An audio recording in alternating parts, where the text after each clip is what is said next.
এখন থেকে আপনাদের ফোনে 3 আঙ্গুল দিয়ে টান দিয়ে কিন্তু আপনারা স্ক্রিনশট নিতে পারবেন। সেক্ষেত্রে আপনার ফোনের পাওয়ার বাটন বা ভলিউম বাটনের প্রয়োজন পড়বে না। এই পাওয়ার বাটন ভলিউম বাটনের উপর প্রেস করে কিন্তু আমরা স্ক্রিনশট নিই, সেক্ষেত্রে কিন্তু আমাদের এই পাওয়ার বাটন ভলিউম বাটন নষ্ট হয়ে যেতে পারে। তাই অবশ্যই আপনারা মোবাইলের উপর 3 আঙ্গুল দিয়ে টান দিবেন, তাহলে সঙ্গে সঙ্গে স্ক্রিনশট হয়ে যাবে।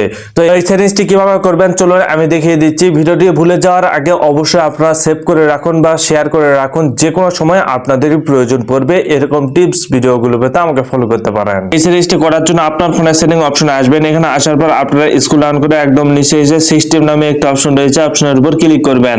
ক্লিক করার পর আপনারা প্রত্যেকের ফোনে দেখুন স্ক্রিনশট নামে কিন্তু একটা অপশন রয়েছে। যদি না থাকে আপনারা নিচে এটা সার্চ অপশনে লিখবেন স্ক্রিনশট, লিখে আপনারা সার্চ করবেন। করার পর এখানে দেখুন ফুল স্ক্রিন নামে একটা অপশন রয়েছে। এই অপশনটি কিন্তু অফ রয়েছে, যার কারণে আপনারা স্ক্রিনশট দিতে পারতেছেন না। তাই অবশ্যই এখানে দেখুন আমি যদি টান দেই তাহলে দেখুন স্ক্রিনশট কিন্তু হচ্ছে না। এখন যদি আমি ফুল স্ক্রিন এই অপশনটা যদি অন করে রাখি তাহলে দেখুন সঙ্গে সঙ্গে কিন্তু এখন স্ক্রিনশট হয়ে যাবে। আমি 3 আঙ্গুল দিয়ে এখন দেয়া মাত্র দেখুন স্ক্রিনশট কিন্তু হয়ে গেল। তো বন্ধুরা আপনারা এইভাবে 3 আঙ্গুল দিয়ে স্ক্রিনশট নেবেন, সেক্ষেত্রে পাওয়ার বাটন বা ভলিউম বাটনের আর কোনো প্রয়োজন নেই।